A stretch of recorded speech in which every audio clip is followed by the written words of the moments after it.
Merci de votre présence sur cette table ronde de l'après-midi, deuxième jour du salon Itonomie.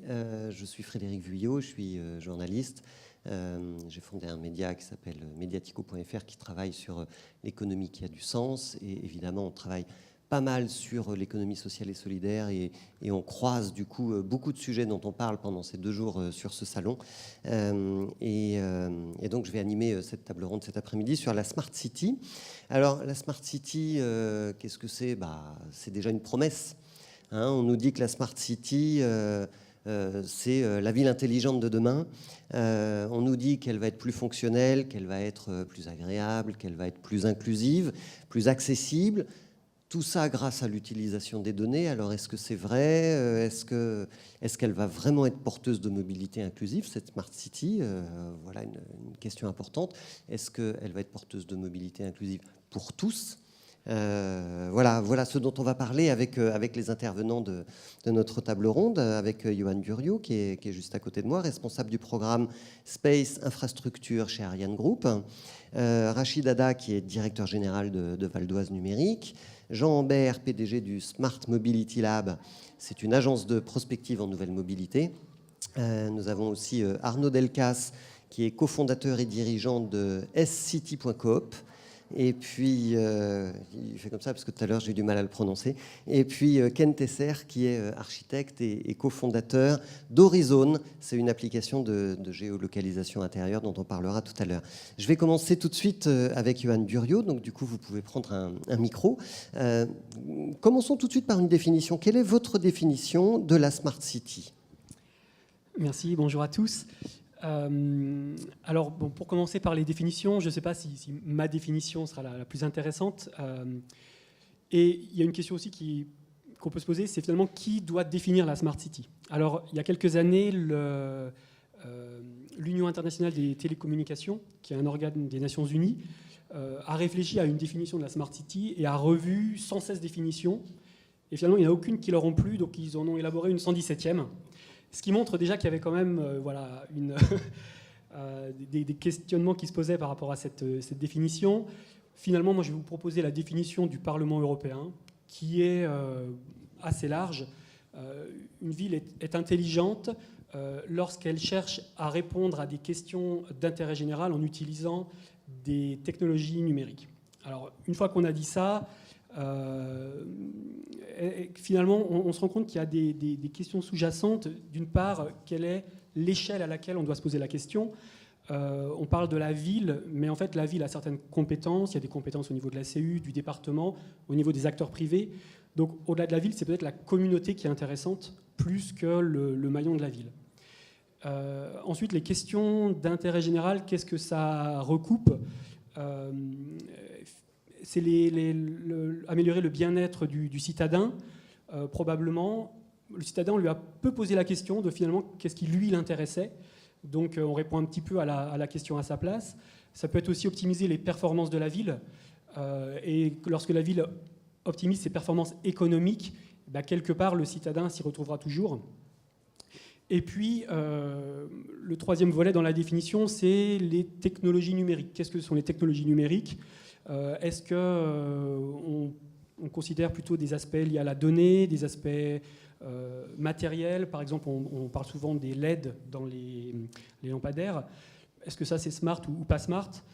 Moi, ce que je crois, c'est que pour que la définition soit pertinente et qu'elle apporte quelque chose, c'est vraiment de s'intéresser à la donnée et au croisement des données que l'ensemble des acteurs génèrent, et que le croisement de ces données permette de générer une valeur supplémentaire que ce que chaque acteur tout seul aurait pu faire.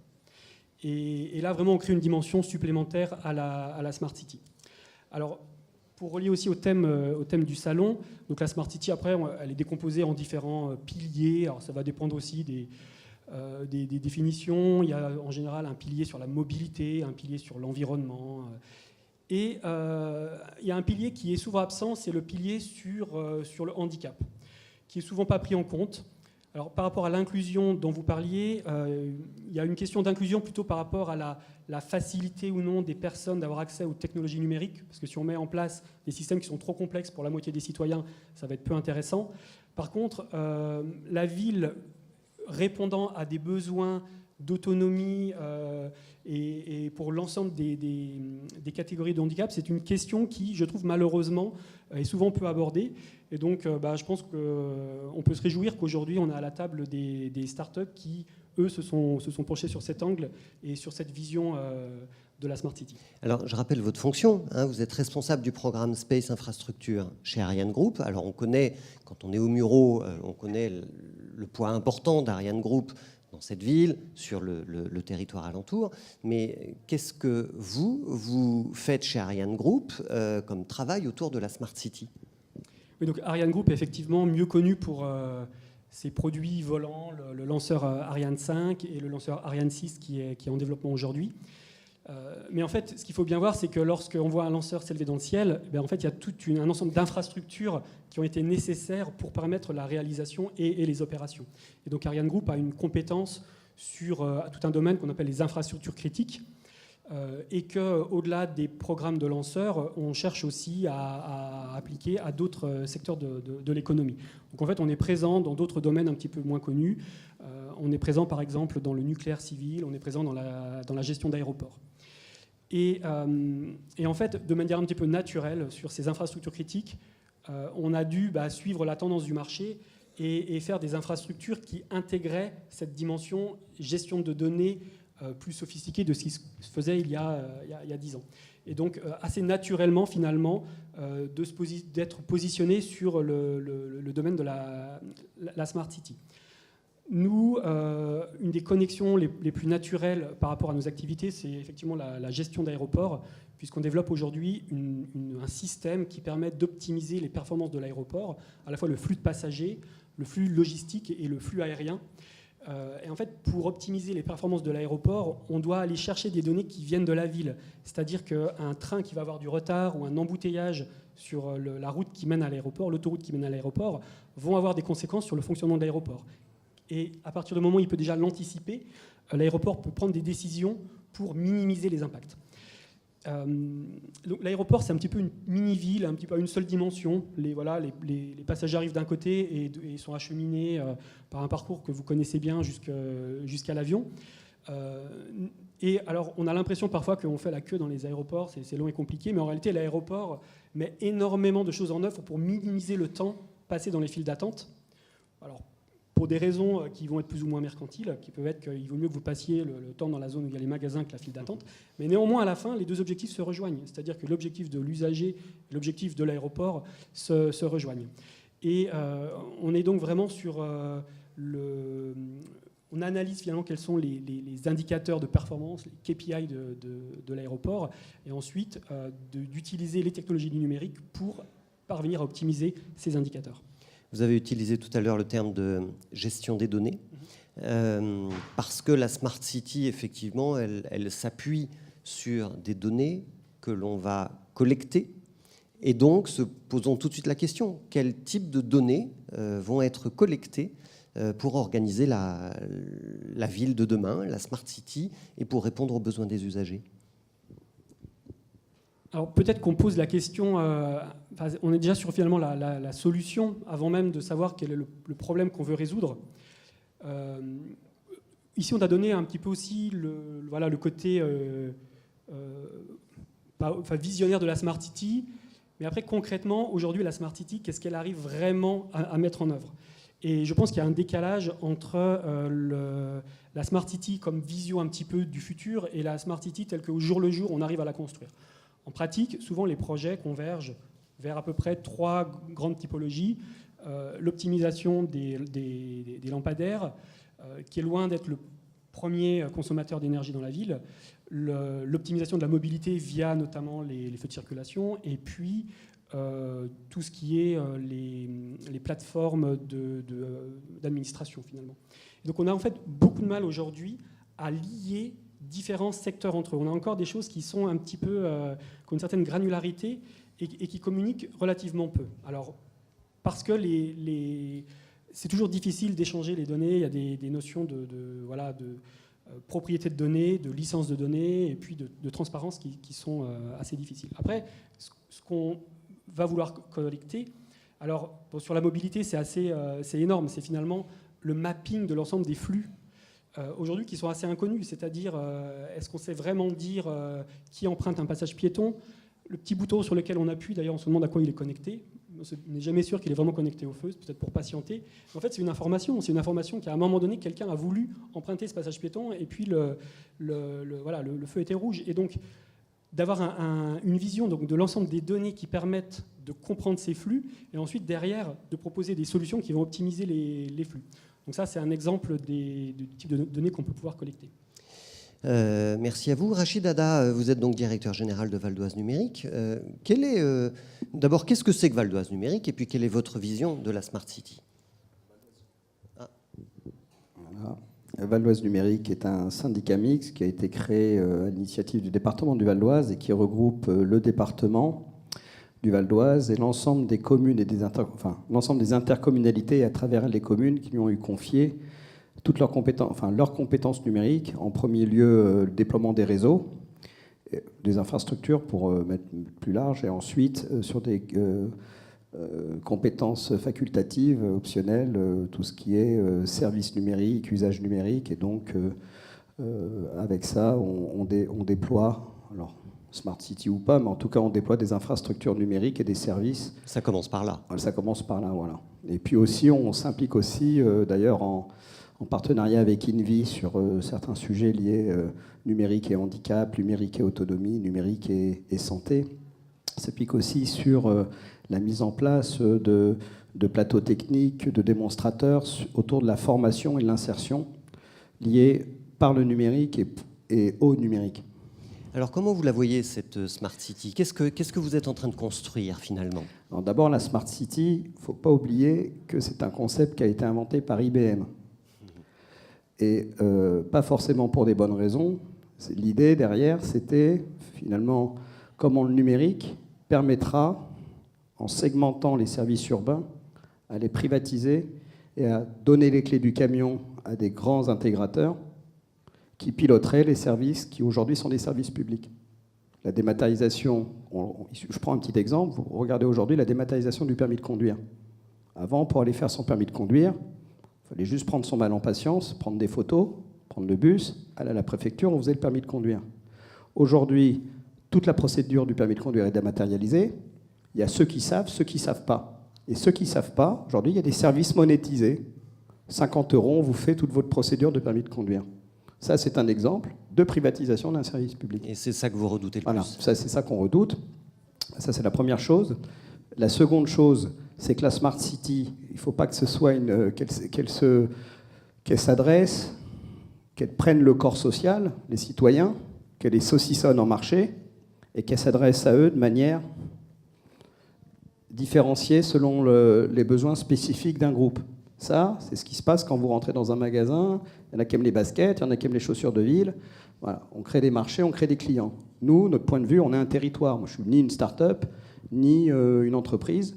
On est là pour que l'égalité entre les citoyens soit maintenue et que le numérique, au contraire, soit un prétexte, soit une occasion de rattraper cette fracture. Pas la fracture numérique, de rattraper cette fracture entre les citoyens sur ceux qui savent se débrouiller, et ceux qui ne savent pas. Dans la mobilité, par exemple, il n'y a pas que la mobilité, il n'y a pas que les transports. La mobilité sociale, ça en fait partie. Comment le numérique aujourd'hui peut permettre à des personnes qui n'ont pas eu la première chance dans l'école publique ou privée d'ailleurs, quand ils étaient plus jeunes, de pouvoir raccrocher, d'avoir une forme de mobilité sociale, d'accéder à de la connaissance, à des diplômes. Voilà. Donc c'est tous ces sujets-là qui sont appréhendés par le syndicat mixte Val d'Oise Numérique et les collectivités. Et nous, notre point de vue, c'est d'abord pour éviter qu'on se retrouve finalement, comme il a pu se passer sur d'autres services publics, l'eau, où on perd l'expertise sur la gestion de l'eau, donc on confie ça à des gros mammouths, oui, sans nous, l'eau ne sera plus pure, voilà. Et donc on se retrouve à privatiser des services. Nous, ce qu'on dit, c'est qu'il faut que les territoires se dotent d'expertise, d'experts, d'infrastructures qui leur permettent de déployer des services et de ne pas se retrouver soit parce qu'on n'a pas l'infrastructure de fibre optique, du Wi-Fi urbain, des plateformes de gestion des données, on peut en prendre d'autres, soit parce qu'on n'a pas les infrastructures, soit parce qu'on n'a pas l'expertise, qu'on se retrouve à devoir donner les clés du camion. Cette notion de donner les clés du camion à des gros, je ne pense pas seulement à Google ou ou à Facebook. Je pense à des entreprises, peut-être pas les nommer, mais Capgemini, Non, ça, Atos. on les nomme Voilà, pas je comme veux ça, dire, c'est on bien. les nomme. Mais je veux dire, aujourd'hui, vous prenez la ville de Dijon, elle développe des services urbains. Capgemini a eu un marché, développera pour la ville de Dijon. C'est-à-dire qu'un certain nombre d'infrastructures, la collecte des données, l'analyse de ces données, c'est le service public dématérialisé. Nous, ce n'est pas notre vision du territoire intelligent. Pour nous, le territoire intelligent, il doit être inclusif parce que le territoire doit être inclusif en lui-même. Vous voyez ?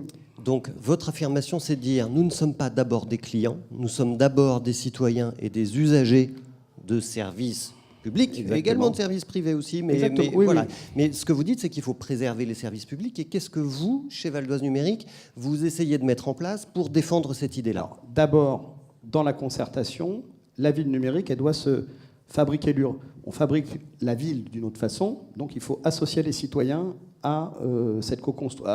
Il faut être dans une logique de co-construction. Hein. Et donc, typiquement, quand on développe des services, nous, on associe, fait des rencontres. On s'est même doté d'un outil qui a été développé d'ailleurs par une société privée, par Orange, qui s'appelle Le Vote, où on fait des consultations dématérialisées pour savoir voilà, le type de service que les habitants souhaitent avoir. On associe les habitants valdoisiens, même lorsqu'on écrit nos schémas directeurs, lorsqu'on établit la stratégie numérique du département, on leur demande quelles sont les questions, parce que nous, on a peut-être des tropismes, la mobilité, je sais pas, le e-learning, eh ben on a mis les 50 grandes thématiques de la Smart City, on dit aux Valdoisiens, voilà, classez-nous ces 50 thématiques de 1 jusqu'à 50, les 5 premières, même si ce n'est pas celles qu'on avait prévu d'étudier, on les étudiera dans le schéma directeur des usages et des services, et puis on restituera cette étude-là. Ça, c'est une première chose. La seconde chose, c'est de développer des infrastructures sur tout le territoire, qu'on soit en zone urbaine ou en zone périurbaine ou en zone rurale,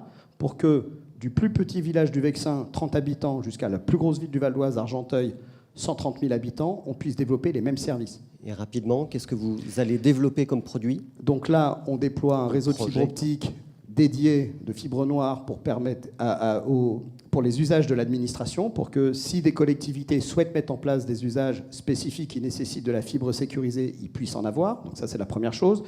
Et cette fibre, d'ailleurs, nous permet de raccorder un collège en milieu urbain de la même façon qu'un collège en milieu rural, et pas d'avoir deux technologies différentes. Voilà. On est en train, avec la région Île-de-France, l'ARS Île-de-France, l'Université numérique Paris-Île-de-France, on est en train d'implanter à Champagne-sur-Oise, sur une ancienne centrale EDF, un data center public pour collecter les données publiques de l'ensemble des acteurs franciliens qui souhaitent rentrer dans cette démarche. Donc on a l'ensemble des universités franciliennes. On a, pour l'instant, on en a 3, et les autres arrivent avec l'Université numérique Île-de-France qui est dans le projet. On a l'ARS Île-de-France, le GIP Maximilien, le département du Val d'Oise, bien sûr, le syndicat mixte qui vient pour ses propres communes. Et donc là, l'idée, c'est d'avoir des infrastructures du même niveau que celles qu'on irait chercher chez un Amazon, chez un Google, mais simplement avec une maîtrise publique.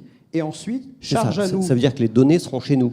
Voilà, elles seront chez nous, mais pas dans nos salles blanches toutes pourries qui fait que on a l'impression qu'on a la maîtrise, mais en fait on ne l'a pas parce qu'un enfant de 10 ans peut rentrer dans le système de l'acteur public, mais avec un data center tier 3+, qui fait que finalement c'est pas soit je reste chez moi, j'ai la maîtrise publique, mais en fait j'ai plus la maîtrise technique et tout ça va partir à volo, ou sinon je suis obligé de confier les clés du camion voilà. C'est-à-dire qu'on trouve une troisième voie qui permet, par la mutualisation et par l'expertise partagée, d'avoir des infrastructures qui nous permettent ensuite de déployer des services, et quand on n'est pas en capacité de le faire, de demander à des entreprises, dans le cadre de marchés publics, de déployer ces services, mais avec une forme de réversibilité. Si demain, je trouve que telle entreprise va un peu trop loin par rapport à des critères qui ne sont pas juste des critères économiques, je lui dis de sortir, il ne part pas avec le data center sur le dos. Bon, c'est intéressant, on a déjà balayé plein de sujets, voilà. plein d'enjeux déterminants sur la Smart City avec vous deux.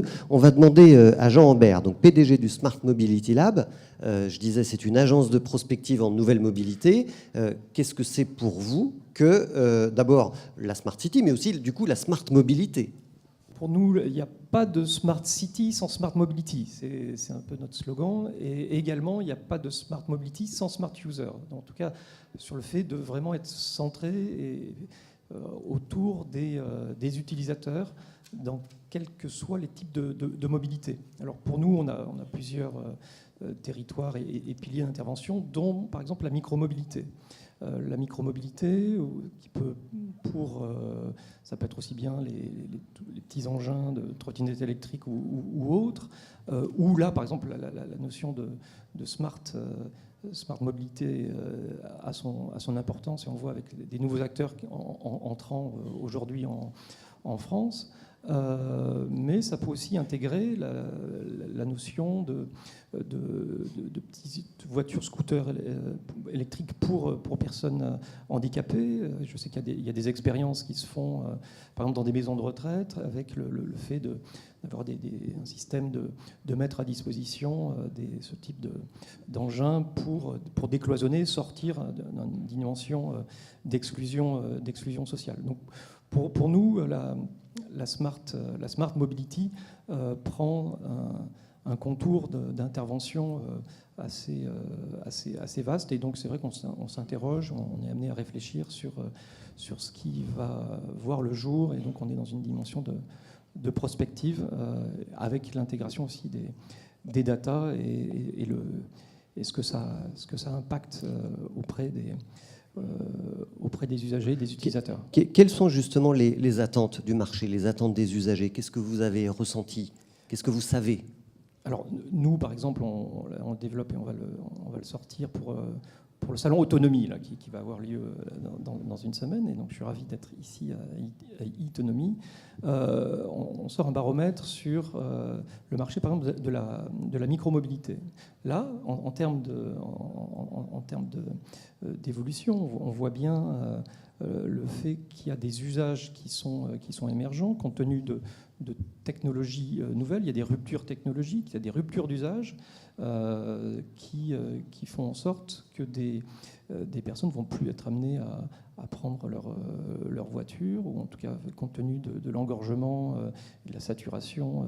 Et donc il y a un besoin ça on le voit bien à partir de toutes les études qu'on réalise auprès des utilisateurs, un besoin d'autonomie, de liberté de déplacement, le fait de ne plus être en stress, le fait d'avoir cette fluidité de mobilité.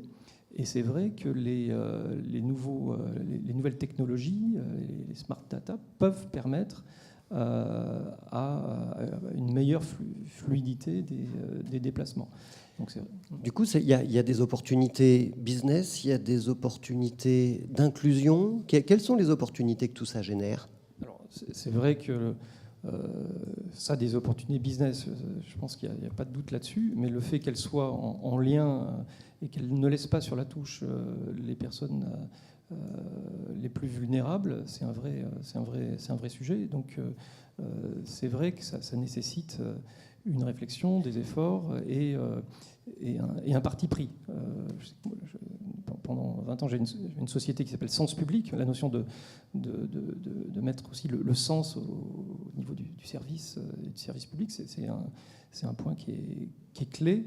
Il y a quelques années, par exemple, on a travaillé pour Orange Lab sur tout ce qui était des nouveaux services, imaginer de nouveaux services auprès de personnes à mobilité réduite, auprès de déficients visuels ou de personnes sourdes et malentendantes. Et on faisait des groupes spécifiques pour imaginer des nouveaux services. En même temps, c'est vrai qu'ensuite, il y a pour qui c'est fait, en tout cas, qui est derrière, et est-ce qu'il y a vraiment une vision de partager ensuite, et que ça ne soit pas un frein à la transmission et à l'appropriation pour des questions d'enjeux financiers. Et c'est vrai que tout l'enjeu est ici. Et ça me fait penser à un de mes professeurs que j'avais dans l'école de commerce qui disait, Dominique Zardel, qui disait, plus on rentre dans une logique de high-tech, plus il faut penser au high-touch. Et c'est vrai que cette dimension high-tech, high-touch, aujourd'hui on est tellement en plein dedans, là ça fait plus de 25 ans, et c'est toujours d'actualité. Et en quoi finalement, plus on va rentrer dans des ruptures technologiques, plus on va dans du high-tech, plus dans des capteurs dans la smart city, en quoi finalement on va être amené à toucher, à être au contact et au service des utilisateurs. Je vais passer le micro, enfin vous allez passer le micro du coup à Ken Tesser, mais avant de lui donner la parole, je vous propose qu'on regarde un petit film d'1 minute, juste pour comprendre ce que c'est que Horizon et ce que fait Horizon. Voilà, regardez. En fait, l'idée, c'est qu'on a plus de détails que sur un GPS classique. C'est assez bluffant parce qu'on a des informations très précises au fur et à mesure. Couloir à droite, C16 à C20. Couloir à droite, c'est 16 à 16. Dès qu'on passe devant une porte, ça identifie le numéro de la porte. Vestiaire à gauche. Ça nous dit ce qu'il y a devant nous, si c'est à droite, si c'est à gauche. On sent qu'il y a un véritable guide derrière. J'aimerais bien que ça existe effectivement dans des couloirs de métro ou dans des gares. Honnêtement, ça aiderait franchement dans le repérage de salles.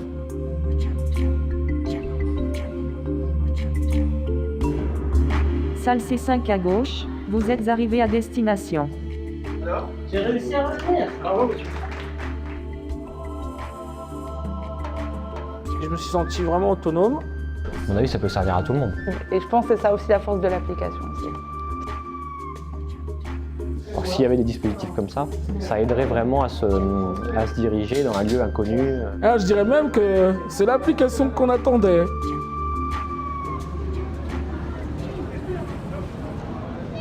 Bienvenue dans Horizon. Avancez tout droit. Ken Tesser, qu'est-ce qu'on vient de voir ? Alors, c'est un recueil de témoignages, principalement, qui a été organisé sur un autre campus de l'ESSEC. Alors, il y a un montage avec le propos qu'on voulait tenir. Vous avez reconnu Châtelet-Léal. On reconnaît la station. Il y a aussi un hall d'aéroport, il me semble. Il y a aussi un petit bout de Orly. Et donc l'idée, c'était tout simplement, on organise nous depuis plus de 2 ans et demi ce qu'on appelle nos Lab Horizon. Ce sont des rencontres, un peu de brainstorming, de co-construction où on présente nos développements, nos avancements, nos limitations technologiques aussi. Et donc on a présenté ça à l'ensemble des associations de personnes déficientes visuelles, celles qu'on a recensées, je crois qu'on en a à peu près 25. Et donc ceux qui veulent venir, ils sont conviés. Donc là, c'était un lab qui était plutôt intéressant, on était une bonne trentaine. Donc voilà, donc les gens testent, on propose des parcours types, après on propose de travailler sur la sémantique des messages, on explore un peu les problèmes d'ergonomie avec eux. Et dès le début du projet d'Horizon, en fait, on a souhaité un peu co-construire la solution parce que on vient de milieux un peu différents. On n'est pas ergothérapeute, on n'est pas spécialement. Vous êtes architecte, vous ?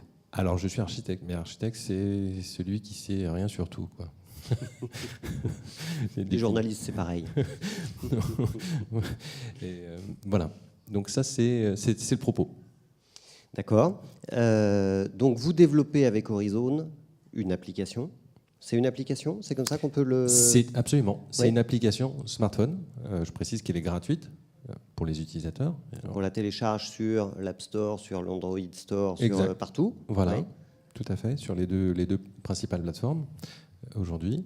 L'idée, c'est qu'on retrouve dans chacun des bâtiments équipés une géolocalisation d'intérieur.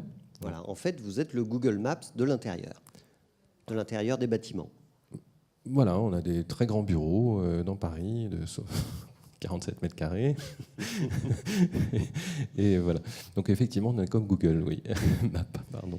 Et les retours utilisateurs, alors évidemment, c'est un film qui est destiné à faire votre promotion, mais les retours utilisateurs, ils ont l'air d'emblée sincères, et j'imagine que dans cette salle, tout le monde voit immédiatement l'intérêt de ce que vous êtes en train de développer. Alors effectivement, ça vient de la Smart City, ça vient un petit peu de mon dada, c'est-à-dire les grands enjeux de notre temps, donc les économies d'énergie, l'écologie. La Smart City a vraiment des verrous peut lever des verrous et a des leviers d'action très puissants sur ça à terme. On peut en parler après. Allez-y maintenant si vous le voulez. Alors avec plaisir. La donnée, la fameuse data, là, qui est encore un mot clé qu'on ressort tout le temps, qu'est-ce que c'est au fond ? C'est du savoir, c'est de la connaissance, c'est ce qui nous permet de progresser et d'améliorer tous nos systèmes que ce soit de la conception à l'exploitation, à la réalisation, à l'exploitation, maintenance. Les données permettent à des métiers de se construire et d'améliorer, on va dire, nos compétences. Voilà, en général, je prends un exemple très simple. Dans mon métier, on va dire, celui d'architecte, c'est un métier qui s'est numérisé très rapidement. Donc, avant les années 2000, on a été les premiers à consommer des maquettes numériques, à dessiner à l'informatique. On a abandonné le crayon à papier, la plume, les calques. Voilà. Et qu'est-ce que ça nous a permis ? Ça nous a permis d'anticiper, puisqu'on avait des précisions qui étaient illimitées. L'informatique permet ça. Ça nous permet de voir en 3 dimensions des problématiques tout de suite. Donc tout ça, ce sont des données. Et effectivement, récolter des données dans la ville, dans les bâtiments, ça permet d'anticiper, de créer d'autres choses. Et pour aller un peu plus concrètement dans la mobilité, on prend l'exemple de la géolocalisation en intérieur, ce qui est un peu mon sujet. Aujourd'hui, quand on crée un programme d'un bâtiment, quand on souhaite dimensionner un bâtiment, avant de le construire, il faut effectivement se projeter, et des experts, alors il y a des assistances à maîtrise d'ouvrage, des bureaux d'études qui sont spécialisés là-dedans, qui ont même des algorithmes de projection sur les flux, sur plein de choses, et à un moment, ils le figent. Ils consolident leur expérience avec des comptages manuels, avec des expertises, avec des retours d'expérience.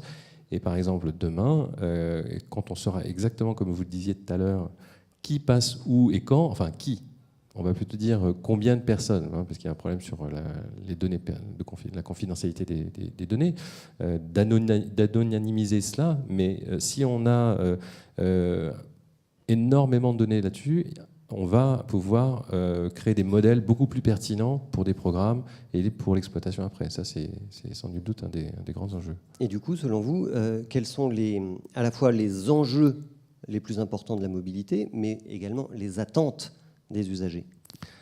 Alors, sur les enjeux, j'en poserai un qui est vraiment l'optimisation. Donc, je poursuis finalement le fil de ma pensée. À partir du moment où on va avoir des données concrètes très fiables, qu'on va pouvoir consolider, capitaliser, on va pouvoir justement proposer des solutions qui seront, on l'espère, pérennes et de plus en plus pertinentes. Et dans j'ai envie de parler d'optimisation, ça c'est pareil, c'est encore un dada dans mon métier, et de se dire comment on peut mieux exploiter les ressources, ce qui est présent et le devenir également. Et là, je ferai le parallèle avec l'inclusion. C'est que finalement, l'inclusion, c'est quoi ? C'est de se dire qu'il y a des ressources aujourd'hui qu'on ne met pas en valeur et qu'on exploite peu. Et le milieu associatif, que je connais bien depuis des années d'un point de vue personnel, les problèmes d'accessibilité, tant du côté de l'architecture que personnel, c'est des choses que j'ai expérimentées. Et on s'aperçoit très vite, quand on gravite dans ces milieux-là, associatifs, des travailleurs sociaux, tous ces mouvements associatifs qui portent l'inclusion et l'accessibilité, c'est des ressources extraordinaires. Ce sont vraiment un capital d'énergie et d'intelligence qui est remarquable. Et souvent, il y a des barrières dans la société qui empêchent l'accessibilité, comme vous le disiez, à la culture, l'accessibilité au déplacement, l'accessibilité aux services en général. Et au transport. Et surtout au transport. C'est un des premiers freins. C'est là où s'exprime le mieux notre société contemporaine qui se densifie. C'est-à-dire qu'il y a une course contre la montre.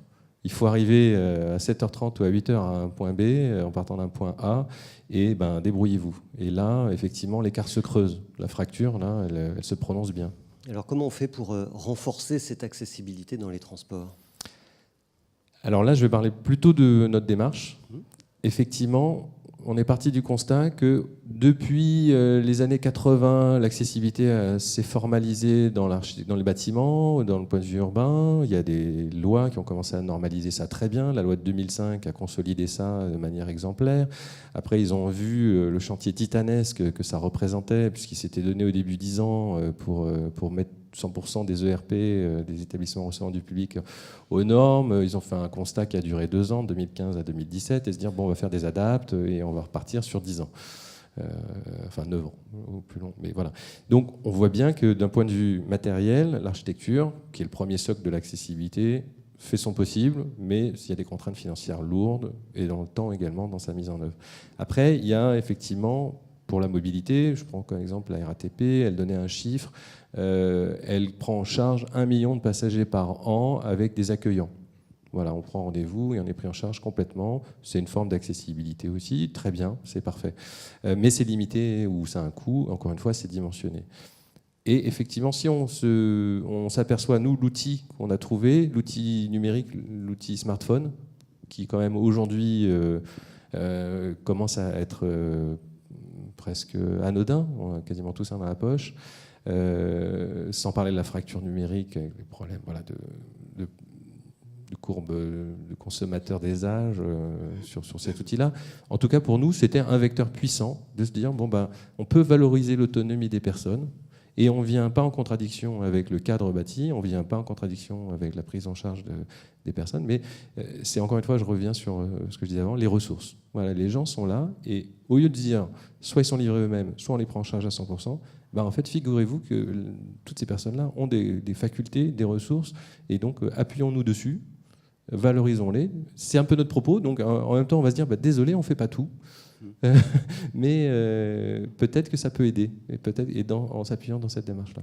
Merci à vous. Arnaud Delcasse, donc vous êtes, je le rappelle, le cofondateur et le dirigeant de scity.coop. Donc avec un nom comme ça, déjà, c'est une coopérative. Vous allez peut-être pouvoir nous en dire quelque chose. Vous êtes aussi lauréat du concours Synerginov. Et dites-nous ce que vous attendez finalement de la Smart City. Alors déjà, quand on parle de Smart City, on parle de ville intelligente, si on le traduit en français. Aujourd'hui, déjà, quand on parle de ville, on peut faire un constat sur l'organisation et l'urbanisation des villes telles qu'on les voit aujourd'hui, notamment dans les grandes métropoles, où finalement on concentre beaucoup de services publics dans les centres-villes et là où on est sur les territoires les plus denses, mais c'est finalement des territoires qui deviennent de plus en plus inaccessibles pour certaines catégories de la population, qui sont obligées de s'éloigner et qui n'ont plus accès que ce soit aux services publics en général. Nous, on travaille dans la mobilité, c'est là qu'il y a le plus de difficultés pour se déplacer. Et donc, il y a un enjeu de repenser nos territoires pour permettre à toutes et tous d'avoir accès à l'ensemble des services publics et des solutions qui sont déployées sur ces territoires. Donc pour moi, aujourd'hui, l'enjeu de la Smart City, quand on parle de prospective, il est de définir quel est le futur souhaitable qu'on veut avoir à ce niveau-là dans nos villes et pour nous dans le secteur de la mobilité. Je vais citer une anecdote, mais j'étais par exemple il y a 2 semaines à l'hôtel de la région PACA, où il y avait un débat sur le futur de la mobilité, où il y avait un certain nombre d'industriels, il y avait Airbus, il y avait Renault, il y avait Uber, il y avait Facebook qui parlaient de futur de la mobilité. Et il y avait vous. Et moi, j'étais dans l'assistance. Moi, j'étais un simple auditeur. Enfin, je participais à l'événement, mais je n'y contribuais pas en tant que présentateur. Et donc, on a eu des présentations sur les véhicules du futur, sur tout ce qui pouvait être construit par ces industriels-là. Et moi, j'ai trouvé qu'il y avait quelque chose qui manquait dans cette discussion. C'était, à partir de ces très beaux objets qu'on crée et à partir de la ville qu'on essaie de nous construire, quel est l'impact sur la société que ces solutions vont avoir. Donc j'ai posé la question à la fin, et finalement, il n'y avait pas vraiment de réponse à ma question, parce qu'on essaie d'imaginer les choses plus par une solution qui peut faire rêver parce qu'elle est belle, et moins sur quelle société nous voulons dans 10, dans 20, dans 30 ans, et les enjeux auxquels nous voulons répondre. Et pour vous, c'est absolument déterminant comme réflexion, parce qu'en fait, vous dites que vous faites de l'innovation numérique à impact social. Expliquez-nous ce concept-là. Tout à fait. Alors nous, on est parti d'un constat, historiquement, on s'est créé il y a 3 ans, et dans la mobilité, on parle beaucoup de l'aspect environnemental, du fait qu'il faudrait moins de voitures sur la route pour préserver l'environnement. Il y a aussi un autre impératif qui est malheureusement trop souvent oublié, c'est l'impératif social. Les personnes qui sont en situation de précarité, en France, il y a 50% de personnes en situation de précarité qui sont obligées de refuser un emploi à un moment donné de leur vie à cause de problèmes liés au déplacement. C'est quelque chose qui est majeur et c'est un des freins majeurs à l'accès à l'emploi. Il y a la question de la perte d'autonomie, des handicaps qui peuvent être là aussi des freins à l'accès à la mobilité et donc à l'inclusion sociale au sens large. Et nous, on a vraiment voulu allier ces 2 impératifs parce que ce n'est pas acceptable de se dire qu'une personne reste chez elle et n'a pas accès à la mobilité et n'émet pas de CO2 simplement parce qu'elle n'est pas en capacité, à cause de ces contraintes de déplacement, d'accéder au travail. Donc il faut vraiment réussir à trouver un équilibre entre ces deux impératifs et à trouver des solutions de mobilité propres qui permettent à toutes et tous de se déplacer. Et donc nous, on a vraiment voulu répondre vraiment à ces deux enjeux-là et penser les solutions qu'on développe Alors, sous qu'est-ce ces que vous critères-là. développez justement? Qu'est-ce que vous développez comme solution? Alors, nous, aujourd'hui, on développe des solutions autour de la mobilité partagée et du covoiturage. Donc, on a une application de covoiturage qui s'appelle Ridigo et qui s'intéresse aux trajets du quotidien, notamment les trajets domicile-travail. Donc, l'application est grand public. Donc, on travaille notamment avec les employeurs sur les trajets domicile-travail. On a des solutions spécifiques d'animation dans l'entreprise et une solution de chèque covoiturage qui permet à l'employeur d'inciter financièrement son salarié à covoiturer.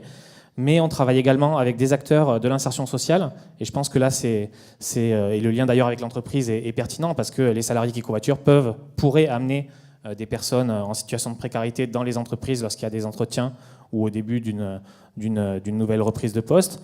Et donc on a un modèle économique qui permet déjà de redistribuer une partie de nos revenus pour financer des trajets pour des personnes en insertion de manière gratuite. Donc ces personnes-là peuvent se déplacer gratuitement avec notre plateforme et nous finançons grâce à notre modèle économique le partage de frais qu'elles font en covoiturage. On a des solutions spécifiques pour aider les acteurs de l'insertion sociale à accompagner plus simplement leurs bénéficiaires. Par exemple, un plan local d'insertion et d'emploi, une mission locale peut avoir des bénéficiaires qui ont des besoins, qui sont devant une situation d'urgence pour un entretien ou pour un premier mois de reprise de poste. Et les accompagnateurs peuvent directement conseiller, grâce à notre plateforme, leurs bénéficiaires sur le fait que demain, ils peuvent faire un covoiturage. Donc ça permet de répondre à l'urgence. Et ensuite, on s'inscrit dans une logique coopérative. On est nous-mêmes une coopérative, mais on pense que la coopération territoriale, elle est nécessaire pour répondre aux enjeux de mobilité de manière efficace sur les territoires. Et l'idée, c'est pas que nous, avec le covoiturage, on va répondre à toutes les problématiques de mobilité, parce que c'est faux. Tout comme c'est pas le vélo qui va y répondre tout seul, tout comme c'est pas le transport en commun qui va y répondre tout seul, comme dans des logiques d'insertion, c'est pas forcément un seul acteur qui va réussir à répondre tout seul à ces logiques de mobilité. Et donc nous, on essaie de travailler en concertation avec tout le monde, et notamment les acteurs de la médiation numérique, parce que nous, nos solutions, elles sont très efficaces pour répondre à l'urgence quand le conseiller Pôle emploi ou la mission locale conseille son bénéficiaire. Par contre, derrière, il y a des logiques d'acculturation numérique pour utiliser les outils numériques qui sont aussi des choses essentielles. Et donc, on essaie de travailler avec les acteurs du territoire qui peuvent permettre d'avoir une vision globale là-dessus et répondre réellement aux besoins. Je voudrais passer un petit peu le micro dans la salle parce que vous avez probablement des questions à poser à certains de nos intervenants. Est-ce qu'il y en a parmi vous, j'essaie de cacher la lumière qui est là-haut pour mieux vous voir, qui auraient des questions? Vous pouvez lever la main. Oui, bien sûr. Ce que je vous propose comme règle du jeu, c'est vous levez la main, vous vous présentez tout simplement, et puis vous nous dites à qui vous adressez votre question parmi nos intervenants qui sont venus vous raconter ce qu'ils font aujourd'hui. Voilà, qui souhaite poser la première question? C'est toujours la plus difficile, évidemment. François Lebert, Ariane Group, donc voisin d'à côté. Malvoyant, je précise pour les gens qui sont derrière moi, qui n'ont peut-être pas vu ma canne blanche sur mes genoux. Question pour Horizon. Alors moi, je suis très intéressé forcément, puisque je suis concerné par ces problèmes de mobilité. Je me souviens avoir participé il y a 15 ans, c'est à peu près, avec la RATP, à un essai d'une solution de mobilité sur smartphone qui s'appelait, si ma mémoire est bonne, Blue Eye. C'était fabuleux. On avait fait un test à la station Champs-Élysées-Clémenceau et le téléphone me guidait pour rentrer dans la station et m'emmenait sur la ligne pour aller en direction de Vincennes, si ma mémoire est bonne. Ils avaient mis des balises à l'intérieur de la station et le téléphone me filait des messages et c'était extraordinaire. Enfin, moi, j'avais été bluffé par la situation, le système qu'ils avaient proposé. La qualité de service, c'était bien pensé. Bon, l'interface homme-machine n'était pas terrible, elle était manifestement pas accessible. Depuis, l'iPhone pour les personnes handicapées visuelles est arrivé. Ce qui me désole, c'est que déjà, il y a 15 ans, il y avait des choses qui étaient très encourageantes et la RATP n'a rien fait. Ce que vous faites là, vous le faites avec la RATP, ça bouge, ça va bouger. J'imagine qu'équiper des stations, ça coûte assez cher. Quelle est la tendance dans les transports en commun? Est-ce que vous travaillez avec, manifestement? Merci pour cette question. Alors merci pour la question. Effectivement, notre retour aujourd'hui, ça fait depuis plus de 2 ans qu'on discute avec ces acteurs majeurs de la mobilité, hein, à peu près tous ceux qui sont concernés, aussi Île-de-France Mobilité, ancien STIF, sur ces problématiques-là. Pour l'illustrer, on était invité sur le stand de Vivatech, qui est la grand-messe des nouvelles technologies en France, sur le stand de la RATP. Que vous dire ? Aujourd'hui, tout est très siloté. Vous savez bien que toutes ces grandes infrastructures, déjà en interne, elles ont des directions qui s'empilent comme des silos les unes à côté. Et l'inclusion, l'accessibilité, même si elle a son propre département, elle est transversale. Donc déjà, il faut réunir un certain nombre d'acteurs, les systèmes d'information d'un côté, il faut réunir la maintenance, réunir le directeur de l'établissement, réunir le directeur de l'accessibilité, etc., etc., etc. Donc déjà, ça met beaucoup de temps juste pour discuter. Ça, c'est déjà fait. Donc je continue. Après, c'est exactement ce que vous disiez. Il y a un problème de passage à l'échelle, parce que la RATP, elle adore faire de ce qu'elle appelle des POC, hein, donc des preuves de concept. Donc ils testent plein de choses sur le marché. Et ça, ils testent à peu près tout, hein, même la baguette de sourcier, je pense qu'ils l'ont essayé. Et le problème, c'est vraiment le passage à l'échelle. C'est-à-dire comment ils vont faire pour financer via juste l'accessibilité, qui est plutôt un pôle de concertation avec les utilisateurs, trouver des financements pour équiper 100% de leur réseau. Parce que s'ils vont pas, on est dans l'ère de l'inclusion, comme on dit, on ne va pas dire on va en faire une station ou 2 ou une ligne. Pourquoi celle-là ? Donc, il y a une vraie difficulté, je pense, pour eux, déjà, de faire le passage à l'échelle. Ensuite, de trouver la bonne solution. Je pense que maintenant, le paysage technologique commence à être assez mature. La preuve en est, nous, on a été installés par le ministère de la Justice, dans le nouveau palais de justice de Paris, avec Bouygues Construction. Donc, ce sont des acteurs suffisamment importants pour être crédibles s'ils retiennent une solution. La SNCF, pour illustrer l'autre propos, avance un peu plus vite. Ils ont un programme où ils vont déployer sur l'ensemble de leur réseau, dans le cadre de la loi LOM, là, justement, qui encadre les mobilités au niveau européen, ils vont déployer de la géolocalisation dans les gares. Donc c'est prévu, c'est en cours, c'est en train de se faire. Mais l'accessibilité n'est pas encore prise en compte. Eux, ils proposent juste d'amener une première brique de service qui serait le positionnement dans la gare avec un degré de précision qui reste encore à apprécier. Donc je précise que ce n'est pas nous qui nous en occupons. Merci à vous. Est-ce qu'il y a une autre question dans le public devant madame ? Plusieurs autres ? Non ? N'hésitez pas. Hein. Merci. Bonjour. Une question pour d'éventuels jeunes ou des personnes qui... Vous pouvez juste vous présenter, nous dire au moins votre prénom ? Isabelle.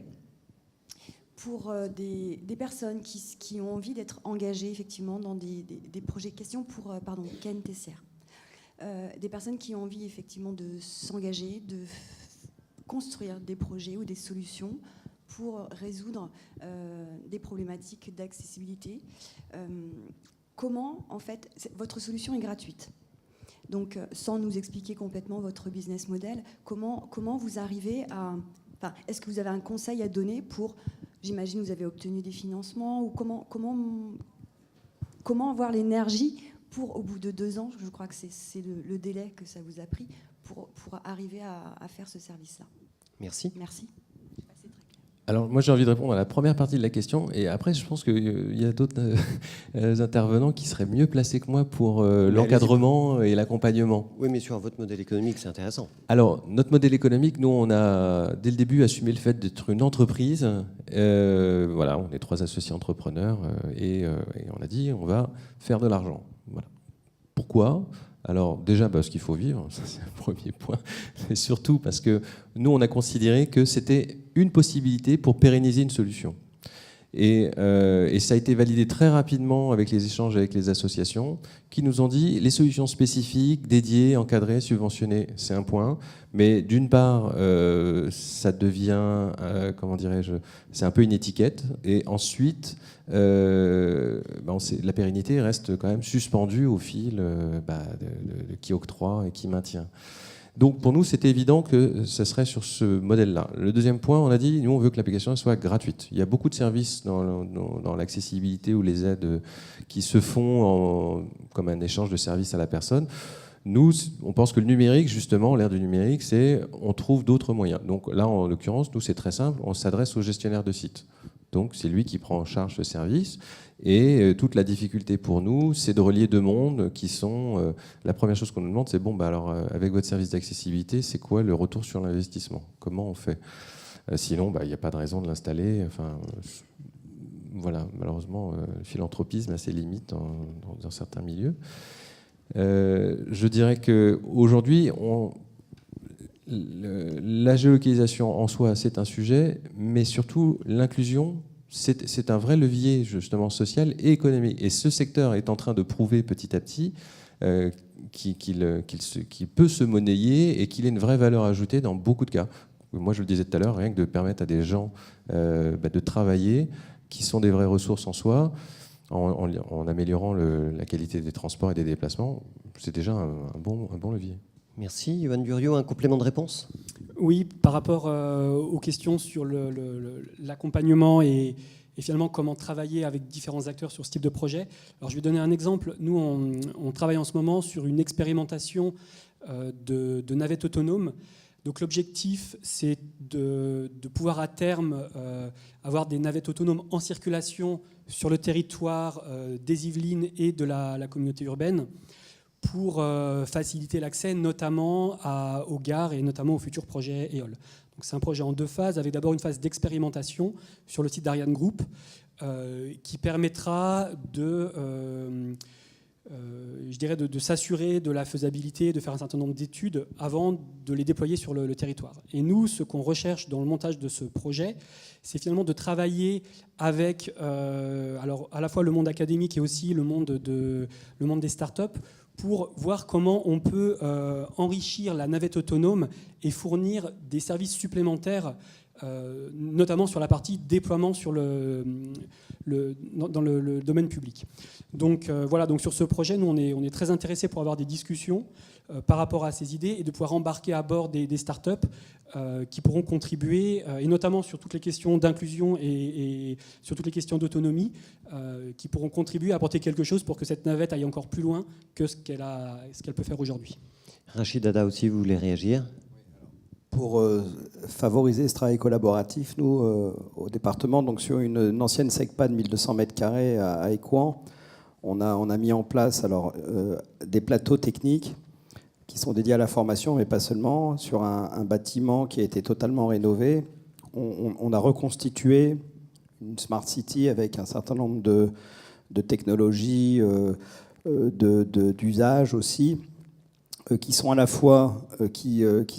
reconstituent sur ces 1200 m² en indoor et 700 m² extérieurs tous les composants technologiques de ce qui peut être aujourd'hui considéré comme l'état de l'art dans le domaine des capteurs, des réseaux de vidéo intelligents, etc. Et en fait, ces plateaux techniques restent la propriété, c'est ça l'intérêt, c'est qu'ils restent la propriété du syndicat et ils sont mis à disposition à l'usage à des organismes de formation, des associations d'usagers aussi, des start-up, des organismes intermédiaires qui sont des organismes d'insertion, qui sont mis à disposition de ces acteurs à l'usage pour développer, pas des preuves de concept, parce que ces technologies elles sont éprouvées, mais plus des preuves d'usage. Moi, je crois plus à la preuve d'usage qu'à la preuve de concept, parce qu'à un moment donné, les technologies, elles sont quand même là. Faire, comme la RATP, des expériences sur qu'est-ce qu'on va mettre, etc. Et puis finalement, ne pas avoir les infrastructures qui permettent de répliquer, de dupliquer, et ne pas avoir l'argent qui permet de le faire, ou à la SNCF de faire des choses d'époque qui sont juste pour une vitrine un peu commerciale, et transformer ces gares en centres commerciaux où là il y a de la monétisation, mais laisser de côté l'inclusion, parce que si c'est pas très bankable, c'est pas ça l'objet. Nous, notre objet, c'est comment aujourd'hui le numérique permet de ramener de l'inclusion alors que tout le monde pense que ça va séparer les gens. Et donc, c'est de mettre tout le monde, d'avoir cet équipement qui permettra, parce que ce n'est pas une maquette, C'est un équipement dans lequel il y a 200 personnes de manière constante. Toutes les données du bâtiment sont enregistrées de manière continue. Et donc, d'avoir à disposition d'une start-up des associations d'usagers qui pourraient tester un certain nombre de solutions, d'avoir à disposition d'un organisme de formation des plateaux-techniques qui permettraient de former et de travailler avec des entreprises, etc., etc. Et je prends juste un petit exemple.